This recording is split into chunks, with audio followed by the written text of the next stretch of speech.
Bonjour et merci d'écouter Radio Nationale du Cambodge. Voici les titres de notre journal.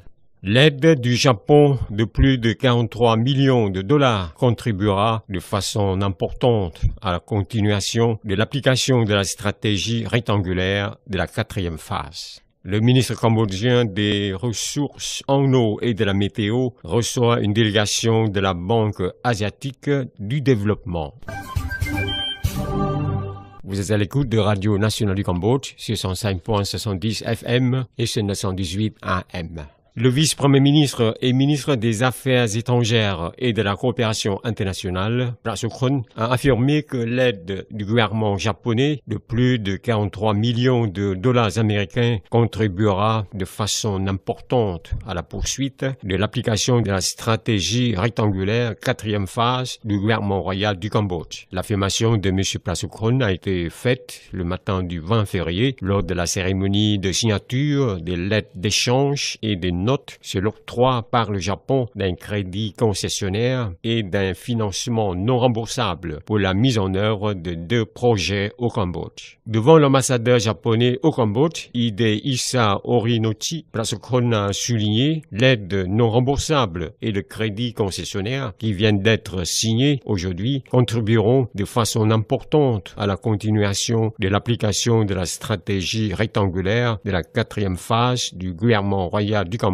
conformément au 2e et 4e angle sur l'amélioration du système de logistique, le rehaussement de la liaison du secteur de transport, d'énergie et de digital et le redressement du secteur agricole et du développement rural, la gestion de la nature et de la culture avec durabilité. Tout ça constitue un moteur favorisant le Cambodge à réaliser le titre de pays à revenu intermédiaire en 2030, a dit M. Prak Sokhonn. Il a poursuivi que le Japon est l'un des plus grands pays donateurs qui a soutenu les projets prioritaires du gouvernement royal du Cambodge depuis le début des années 1990, en particulier l'amélioration du système de logistique, la santé, l'éducation, le développement des ressources humaines et le rehaussement de la vie de la population. De son côté, l'ambassadeur japonais au Cambodge a fait savoir que par le financement non remboursable signé ce jour-là, le système nécessaire pour changer les données numériques demandées et informant les gestionnaires portuaires sera construit pour le port de Sihanoukville et le port de Phnom Penh. Par ce travail, l'usage de la procédure pour la sortie et l'entrée au port des navires sera changé en l'usage des données numériques et l'augmentation de l'efficacité du système de logistique et la modernisation de l'administration portuaire seront appliquées, a dit l'ambassadeur japonais. M.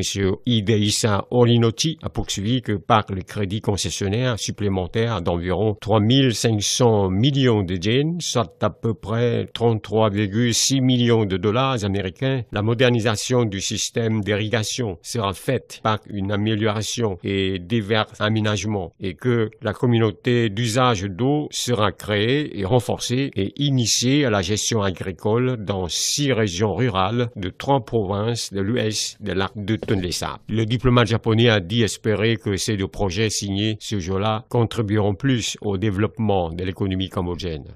Le ministre cambodgien des Ressources en eau et de la météo, Lim Kin Hau, a reçu le 20 février dans son ministère une délégation du comité de directeurs du Conseil des gouverneurs de la Banque asiatique du développement BAD. À cette rencontre, le chef de la délégation, M. Shivaji Kshatrapti, président du comité de directeurs, a félicité une bonne collaboration de la part du ministre cambodgien dans le développement du secteur des ressources en eau. Il a apprécié hautement le haut officiel cambodgien de sa collaboration avec la BAD permettant au projet du système d'irrigation de Tang Krasang dans le district de Santok, province de Kampong Thom, et au secteur de ressources en eau d'obtenir des succès, selon lui. Dans sa réponse, le ministre cambodgien, M. Lim Kin Hau, a remercié la BAD de son attention en permanence au développement du secteur des ressources en eau du Cambodge. Il a fait noter que toutes les aides de coopération de la BAD dans le secteur des des ressources en eau était une réponse efficace et opportune et que particulièrement elle contribuait énormément au plan d'investissement dans le secteur, permettant ainsi une augmentation de la superficie de terrain arrosé et à la culture de riz et d'autres de se faire plusieurs fois par an, ce qui, selon lui, fait progresser l'économie cambodgienne. Le chef de la délégation de la BAD,